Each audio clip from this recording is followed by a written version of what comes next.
Magandang umaga po sa ating lahat at ngayon ay simula na ng ating worship service ng pagpupuri at pag-awit sa ating Panginoong Jesucristo.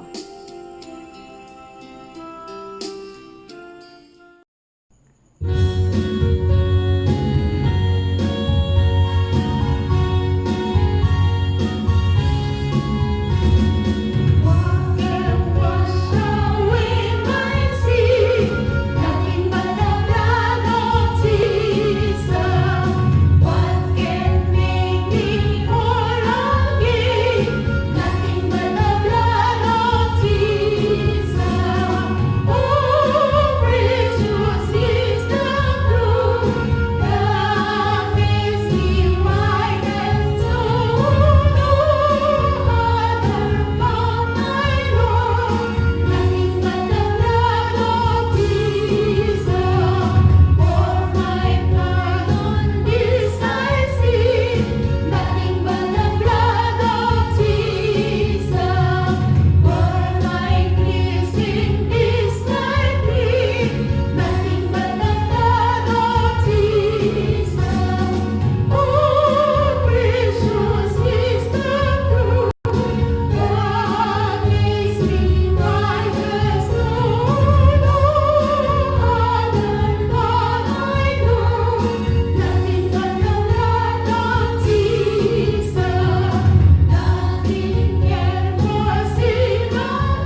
Ngayon, tayo po ay sama-samang manalangin para sa pagsisisi at patnubay ng Espiritu Santo para sa ating worship service. Tumawag po tayo ng 3 beses ng Panginoon. Let's shout, Panginoon! Panginoon!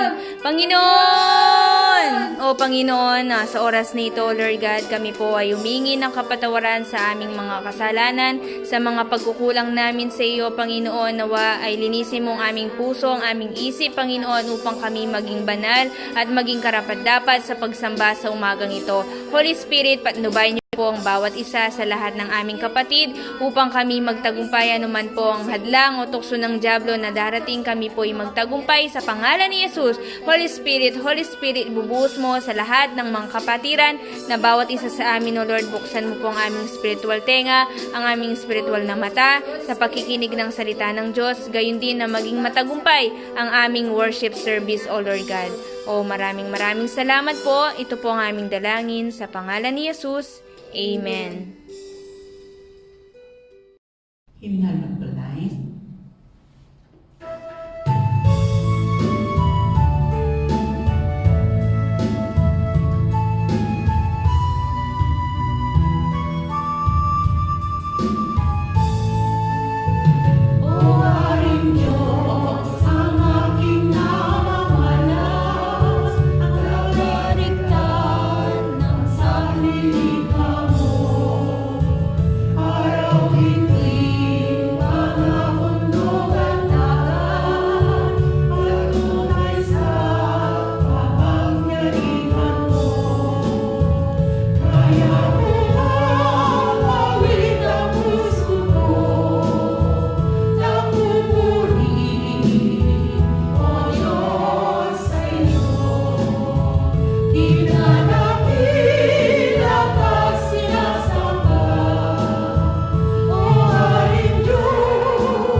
Para po sa ating responsive reading number 20, pagtatalaga ng buhay Kristiyano. Kaya nga mga kapatid, ipinamamanhik ko sa inyo, alang-alang sa mga kahabagan ng Diyos, na inyong iharap ang inyong mga katawan na isang haing buhay, banal na kaaya-aya sa Diyos, na siya ninyong katampatang pagsamba. At huwag kayong magsiayon sa sanlibutang ito, kundi mag-iba kayo sa pamamagitan ng pagbabago ng inyong pag-iisip, upang mapatunayan ninyo kung alin ang mabuti at kaaya-aya at lubos na kalooban ng Diyos. Sapagkat sinabi ko, sa pamamagitan ng biyaya na sa akin ay binigay, sa bawat tao sa inyo na huwag mag-isip sa kanyang sarili ng totoong matayog kaysa nararapat niyang isipin, kundi mag-isip ng may kahinahunan ayon sa kasukatan ng pananampalataya na ibinahagi ng Diyos sa bawat isa. Sapagkat kung paanong sa isang katawan ay mayroon tayong maraming mga sangkap, at ang lahat ng mga sangkap ay hindi pareho ang gawain, ay gayon din tayo na marami ay iisang katawan kay Kristo at mga sangkap na sama-sama sa isa't isa. At ang may mga kaloob na nagkakaiba ayon sa biyaya na ibinigay sa atin. Kung hula ay manghuhula tayo ayon sa kasukatan ng ating pananampalataya. O kung ministeryo ay gamitin natin ang ating sarili sa ating pagministeryo, o ang nagtuturo ay sa kanyang pagtuturo, tayo pong lahat, o ang umaaral ay sa kanyang pangangaral, nang namimigay ay magbigay na may kagandahang loob, ang nagpupuno ay magsikap, ang nahabag ay magsaya. Amen. Sumasampalataya? Sumasampalataya ako sa Diyos amang makapangyarihan sa lahat, lumalang ng langit at lupa, at kay Jesucristo na anak na bugtong niya, Panginoon natin na sa hiwaga ng Espiritu Santo, ipinanganak ng Birhen Maria, nagdamdam ng hirap sa kahatulan ni Poncio Pilato. Ipinako sa krus, namatay at inilibing. Sa ikatlong araw ay nabuhay sa mga patay. Umakyat sa langit at umupo sa kanan ng Diyos, amang makapangyarihan sa lahat. Doon nagmumula na paririto upang humukom sa mga buhay at mga patay. Sinasampalatayanan ko ang Espiritu Santo, ang banal na iglesyang laganap, ang pagkakaisa ng mga banal, ang kapatawaran ng mga kasalanan, ang kabuhayan ng katawan, at ang buhay na walang hanggan. Siya nawa. Amen. Number 45.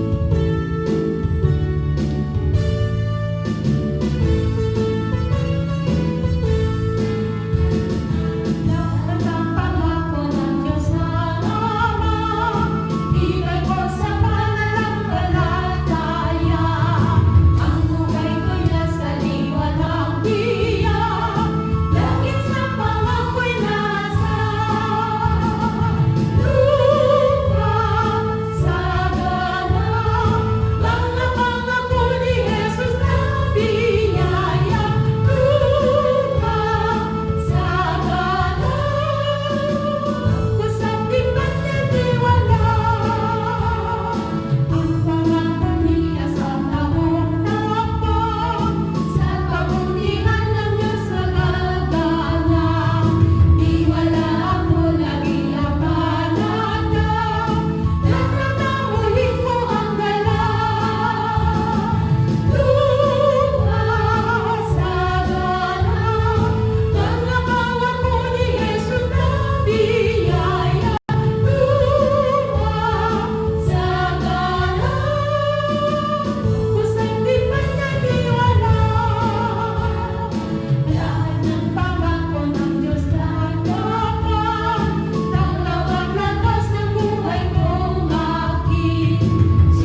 Panginoon, maraming salamat po sa umagang ito. Ito po ay aming Sunday worship. Muli kami po ay nagpapasalamat sapagkat ito'y ginawa mo na araw upang kami ay magsamba at magpupuri sa iyo at magpapasalamat. Nawa, Panginoon, ang bawat isa sa lahat ng aming mga puso ay linisin mo na maging bukal at gayon din, Panginoon, na maging banal sa iyong harapan upang ang aming pagsamba ay maging banal at kalugod-lugod sa iyong harapan. Naway tanggapin mo ang aming pagsambang ito sa pamamagitan ng pagpupuri, pag-aawit at pakikinig ng mabuting balita.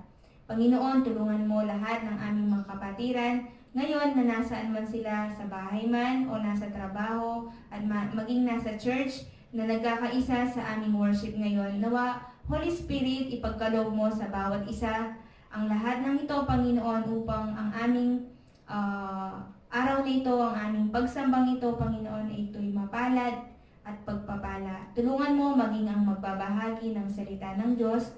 Bigyan mo po ng karunungan, ng kaalaman, na ipahayag ng mabuti at naayon sa iyong kalooban upang ang lahat ng mga makikinig sa anumang lugar, Panginoon, ay magkaroon ng pagtanggap at pagkaunawa at lalong-lalo na ito'y maisabuhay araw-araw sapagkat alam namin ang salitang ito na aming papakinggan ang siyang magbibigay sa amin ng lakas sa pananampalataya at pag-asa, lalong-lalo na ngayon ito'y sa kaharian ng langit. Tulungan mo, Panginoon, maging sa aming bansa na patuloy ikaw ang maglingap, Panginoon, anuman po ang nararanasan ngayon ng mga problema dahil sa COVID-19 na maraming panahon na ng amang mga lumipas. Maraming mga mahirap sa aming mga kapatiran. Minsan ito'y maraming tukso ng dyablo. Pero tulungan mo, Panginoon, mahabag ka, bigyan mo po ng kapayapaang puso na huwag mabalisa, huwag kalimutan ang mga salita mo. Tulungan mo maging aming presidente, O Lord, bigyan mo po siya ng wisdom, Panginoon, upang siya ang mamuno at gayon din lalong-lalo na ng takot sa iyo, Panginoon. Maging lahat ng mga mamamayang Pilipino na nagkakaisa, lalong-lalo na sa mga nakaraan na dumating ng mga bagyo. Marami po ang mga namatay, marami ang mga nawalan ng tahanan. Nawa, Lord, ikaw po ang mangusap sa kanilang puso na manumbalik sa iyo, tumawag sa iyo, Panginoon. Alam namin, ikaw ang Diyos na mahabagin, kaya ang bawat isa, O Lord, ay lalapit sa iyo, Panginoon, ng may pagsusumamo at pagsisisi sa lahat ng kasalanan. Maging sa oras na ito, Panginoon, dalangin po namin ang aming worship program na ito po ay maging matagumpay at lahat ng mga kasama naming online worship ay sama-sama na magalak, masaya sapagkat sa umagang ito kami ay nagpuri, kami ay patuloy na magpapasalamat sa iyo. I-bless mo po ang aming gawain ito at lahat ng ito'y para sa iyong kaluwalhatian. Muli ka namin pinupuri at pinapasalamatan sa iyong dakilang pangalan, sa pangalan ni Jesus. Amen. Para sa ating scripture reading sa Matthew chapter 13, verse 31 to 33. Babasahin po natin sabay-sabay.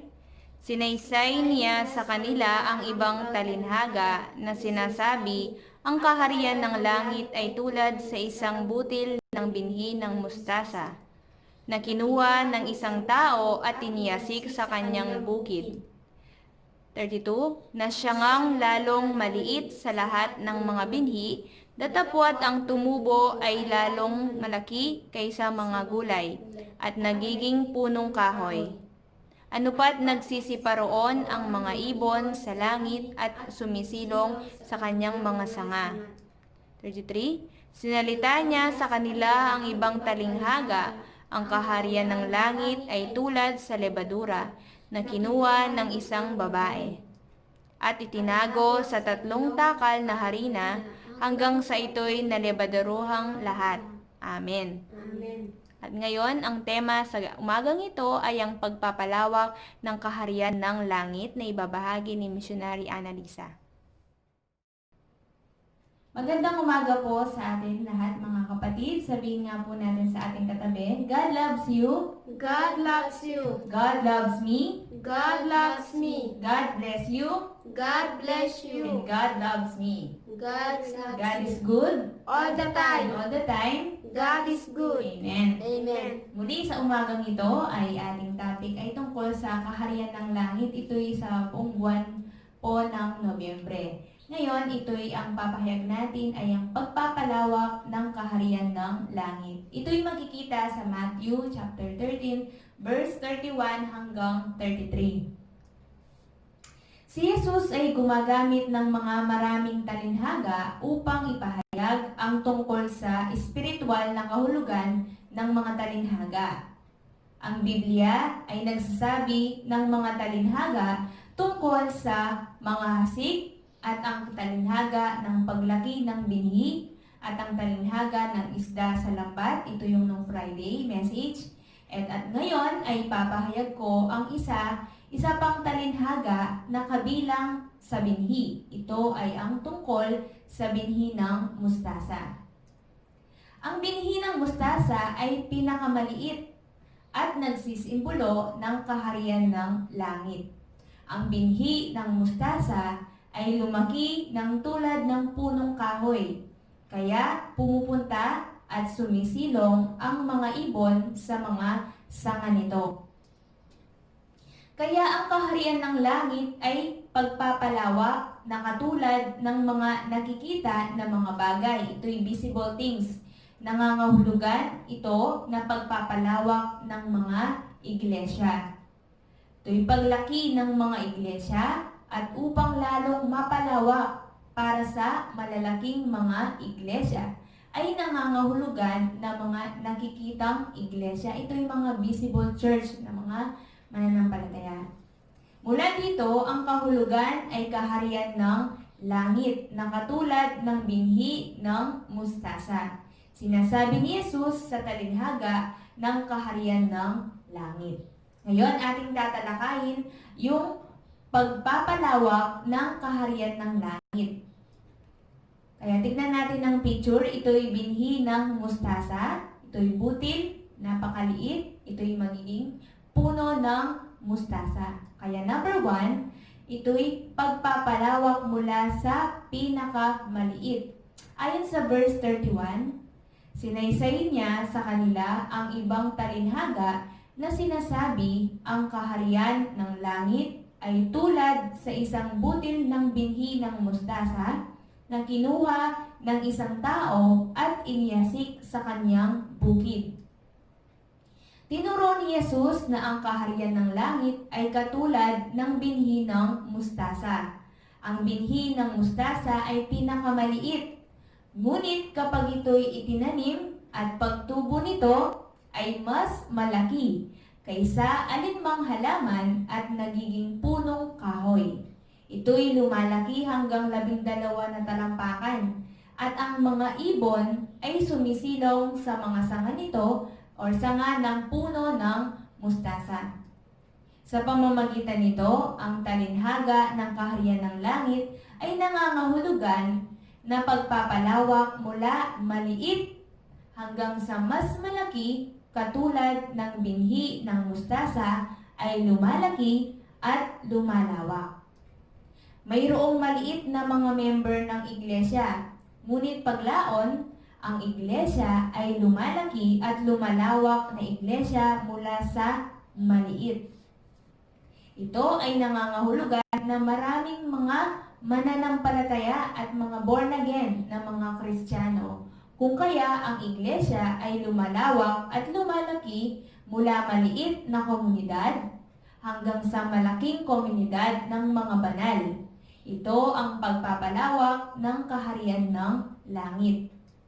Halimbawa, sinabi ni Jesus ang tungkol sa butil ng trigo sa John chapter 12 verse 24. Katotohanang sinasabi ko sa inyo, maliban ang butil ng trigo ay mahulog sa lupa at mamatay, ay natitira siyang mag-iisa. Ngunit kung mamatay, ay nagbubunga ng marami.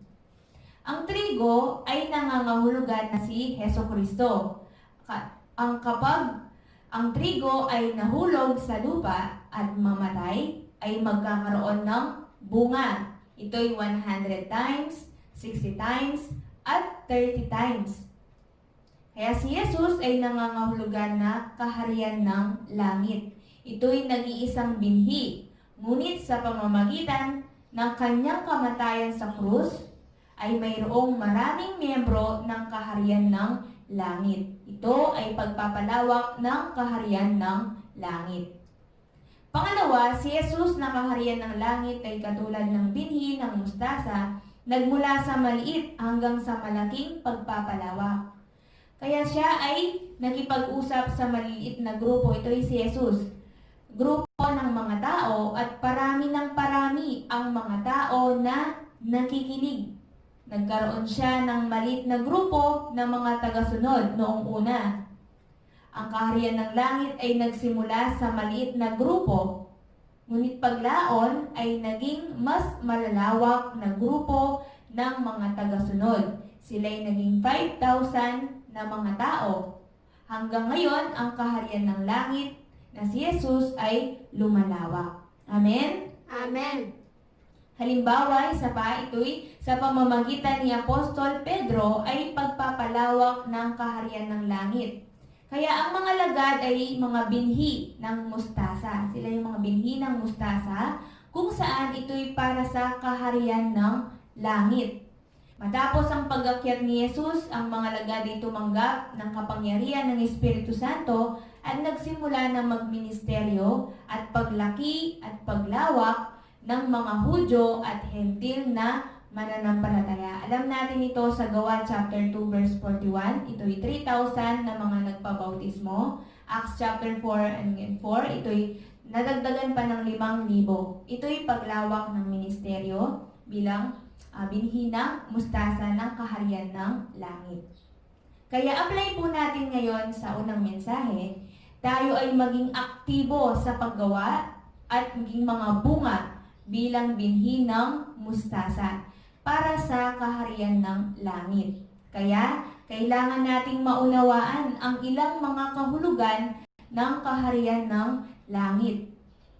Ang kaharian ng langit ay nagsimula sa pinakamaliit na katulad ng binhi ng mustasa, kaya ako ay isa sa napakahalaga na kahit isang maliit. Ngunit ang isang binhi na may bunga ay nangangahulugan na mapalawak at may tatag ang kaharian ng langit. Para sa kaharian ng langit, isipin natin na ako ay maliit, ngunit maari kong palawakin ang kaharian ng langit. Ito ay paglululahati sa Diyos. Amen? Amen. Amen. Ang pagpapalawak ng kaharian ng langit simula sa maliit hanggang sa mas malaki. Manalangin tayo para sa ating sarili.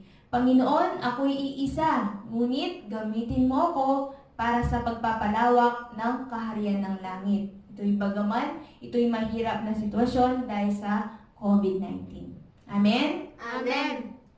Kaya pangalawa, pagpapalawak ng mas malaki. Ito'y sa verse 32. Na siya ngang lalong maliit sa lahat ng mga binhi, datapwat ng tumubo ay lalong malaki kaysa sa mga gulay at nagiging punong kahoy. Ano pat nagsisiparoon ang mga ibon sa langit at sumisilong sa kanyang mga sanga. Ang espiritual na kahulugan ay paglaki ng ating iglesia at larangan ng pagmimisyon na ito'y kaharian ng langit. Ito'y paglaki ng pananampalataya kay Hesukristo at maging mas malaking puno bilang Kristiyano. Halimbawa, ito'y sa Daniel chapter 2 verse 35, ang maliit na bato ay naging malaking bundok. Verse 35, nang magkagayoy, ang bakal, ang putik na luto, ang tanso, ang pilak at ang ginto ay nagkaputol-putol na magkakasama at naging parang dayami sa mga giikan sa tagaraw at tinangay ng hangin na walang dakong kasumpungan sa mga yaon. At ang bato na tumama sa larawan ay naging malaking bundok at pinuno ang buong lupa. Anong kahulugan nito? Ang bato ay nangangahulugan na pagbabalik ni Hesukristo at ang malaking bundok ay nangangahulugan na pagpapalawak ng kaharian ng langit. Kaya ang kaharian ng langit ay nagsimula sa maliit na binhi na si Jesucristo hanggang sa malaking mga miyembro ng kaharian ng langit. Kaya ang pagpapalawak ng ministeryo ni Jesus para sa kaharian ng langit, ito'y una, si Jesus ay isa sa Bethlehem, siya lamang sa Matthew chapter 2 verse 1. Kaya napalawak na 12 mga alagad mula sa isa. Sa Matthew chapter 10 verse 2, ito'y pagpapalawak ng 12 alagad ni Jesucristo. Magmula ng iisa lamang si Jesus, ito'y napalawak na naging 12 mga alagad. Napalawak din ang mga 3,000 na nagbalik loob mula sa nag-iisang si Pedro sa Acts chapter 2 verse 41. Ito'y ang pagsisermon o babahagi ng mabuting balita ni Pedro at 3,000 na napalawak na mga tao. Ibig sabihin ito'y nagbalik loob sa Panginoon. And then isa pa, napalawak mula sa krus ng Kalbaryo hanggang sa buong Europe. Ito yung 1st century. And napalawak mula sa western hanggang sa Asia sa pamamagitan ng mga misyonero. Kaya ito'y sa isang maliit, ito'y mas lumaki, mas lumawak. Kaya sa makatuwid, maraming mga mananampalataya ang naging miyembro ng kaharian ng langit. Sila'y nagsisilong sa puno ng mustasa. Ang binhi ng mustasa ng kaharian ng langit ay nangangahulugan ng mga misyonero at mga mananampalataya ng iglesia. Kaya apply po natin ngayon sa pangalawang mensahe. Ang kaharian ng langit ay maraming mga kahulugan. Kaya kailangan nating maunawaan ang mensahe ng kaharian ng langit. Ang aking pananampalataya ay dapat na lumalaki para sa pagpapalawak ng kaharian ng langit. Ikaw ay binhi ng mustasa para sa pagtatag ng kaharian ng langit. Amen? Amen. Pangatlo, ito yung ating last message. Isa pa na pagpapalawak tulad ng lebadura. Lebadura or ito'y another word is pampaalsa. Ayon sa verse 33, sinalita niya sa kanila ang ibang talinhaga, ang kaharian ng langit ay tulad sa lebadura na kinukuha ng isang babae at itinatago sa 3 takal na harina hanggang sa ito'y nalebadurang lahat. Kaya ito'y halimbawa, picture, ito'y lebadura na nilalagay, tinatakpan sa isang harina at pagkatapos ito'y lumalaki. Ito'y sabi sa kahulugan, sinabi ni Jesus ang talinhaga ng lebadura tungkol sa kaharian ng langit. Ang lebadura ay nangangahulugan na pagbago upang magkaroon ng extension at gumawa mula sa maliit hanggang sa mas malaki. Ang binhi ng mustasa ay nabago sa mas malaki na nakikita ng mga bagay. Nakikita natin yung pagbabago, yung paglaki ng mula sa binhi hanggang sa maging puno. Ngunit ang lebadura ay nabago na hindi nakikita. Kaya ang kaharian ng langit ay lumalawak sa pamamagitan ng hindi nakikitang pag-aktibo. Ito'y invisible. Ito ay ang spiritual na sikreto para sa kaharian ng langit. Dahil ang Diyos ay gumawa ng misyon para sa kaharian ng langit. Sinisimbolo ng lebadura. Ang kahulugan ng lebadura ay doktrina ng pananampalataya.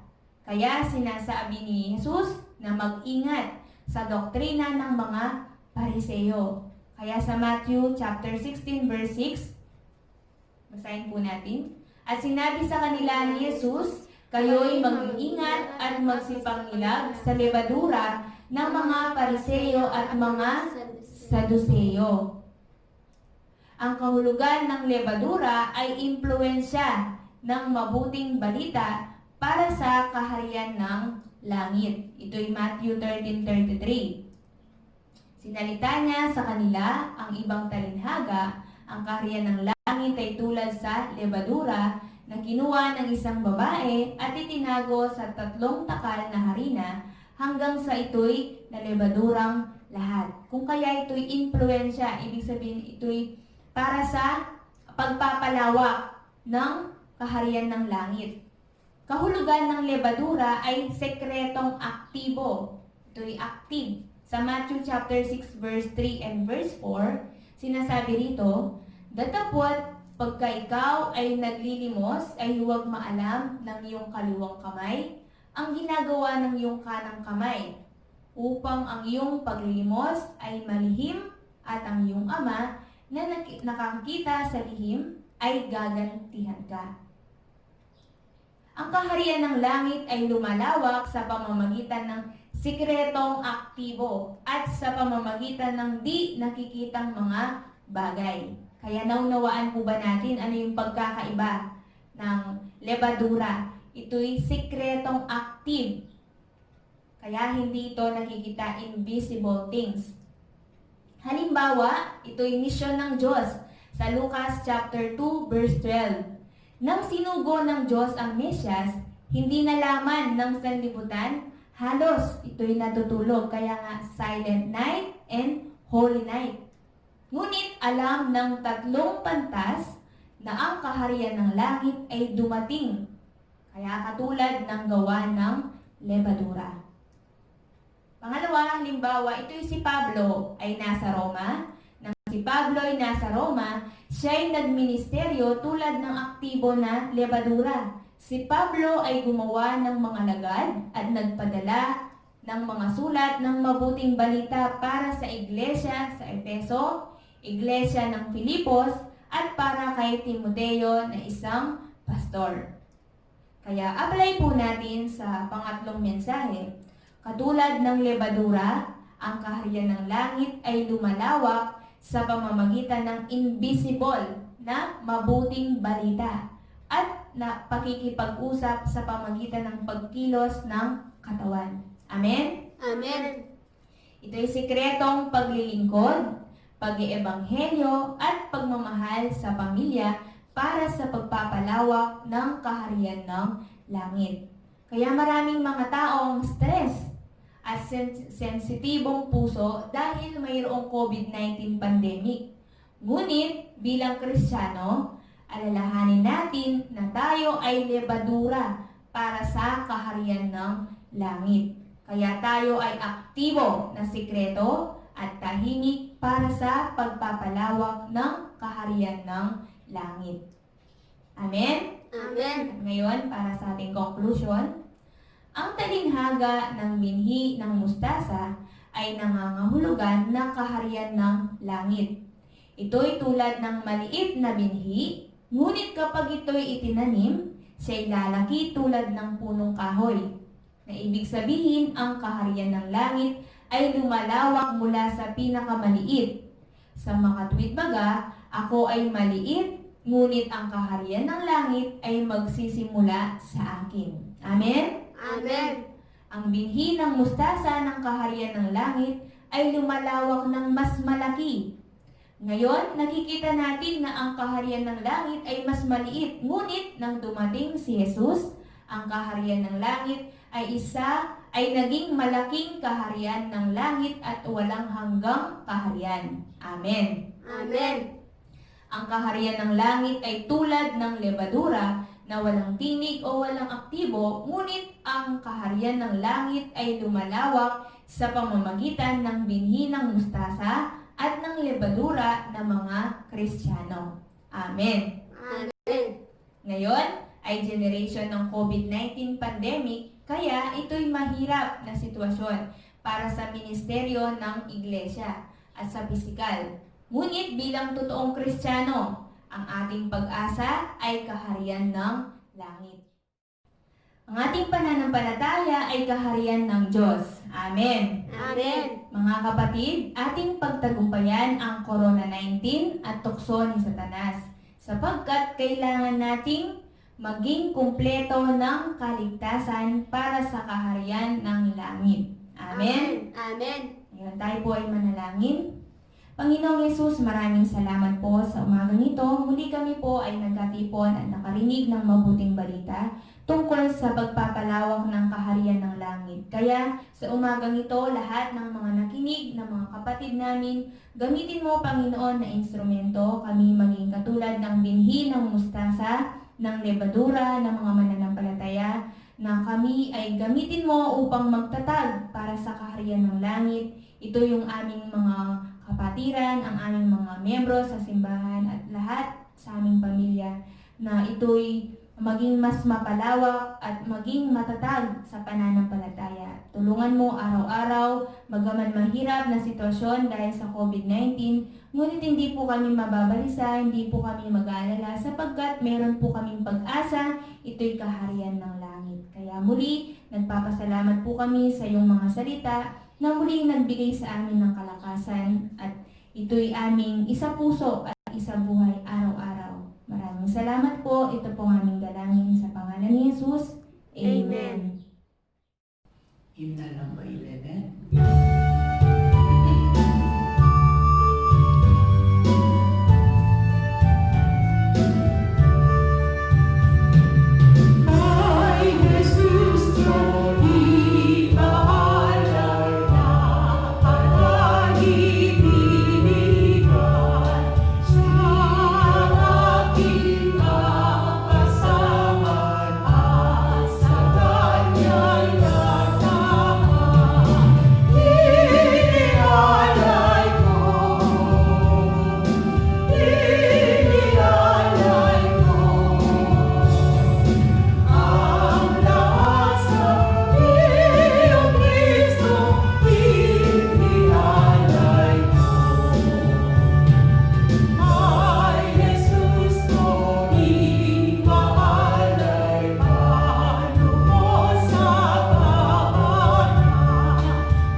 Diyos na dakila sa lahat, maraming salamat po sa oras na ito na kami po ay nakarinig ng mabuting balita. Salamat po sa buhay na walang hanggan, sa kaharian ng langit na nasa aming puso na si Jesucristo, na patuloy na maglawak at gayon din na lumaki sa pananampalataya at maging instrumento sa pagtatatag ng mga iglesia.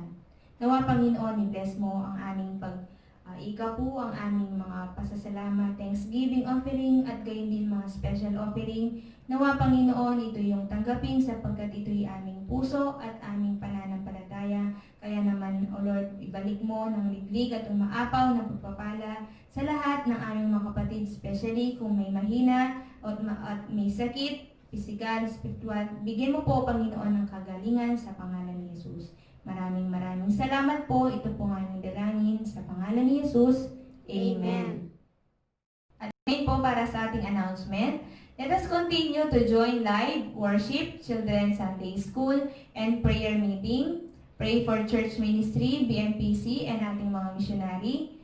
And then pray for corona victim, president, and frontliners. Number 4, godly attitude for online service. And number 5, Bible reading and Bible quiz every Saturday. Yun lamang po. Hymnal number 1, Doxology.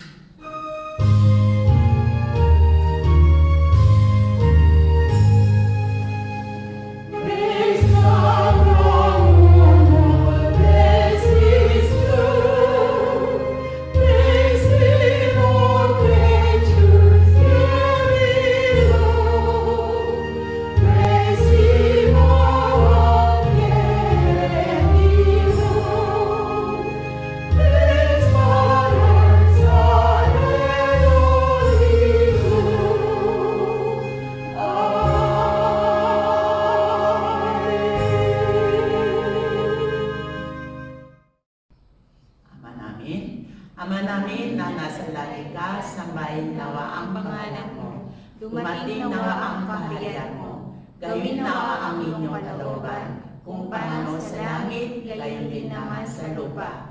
Ibigay mo sa amin ngayon ang aming kakanin sa araw-araw. Ay patawad mo sa amin ang aming mga utang. Kaya naman namin na napapatawad sa mga may utang sa amin. At huwag mo kami iyakin sa tukso, kundi iligtas mo kami sa masama. Sapagkat iyong ang kaharian at ang kapangyarihan at ang kaluwalhatian magpakailanman. Siya nawa. Amen.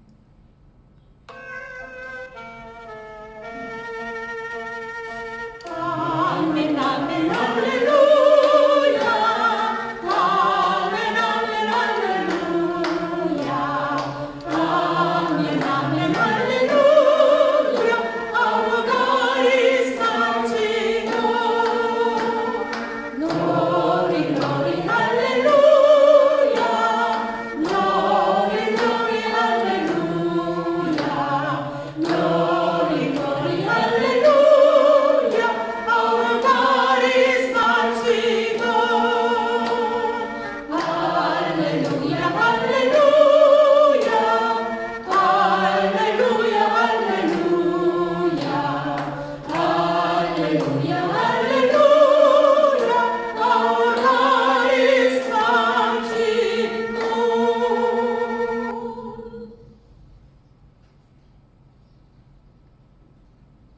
I have decided to follow Jesus.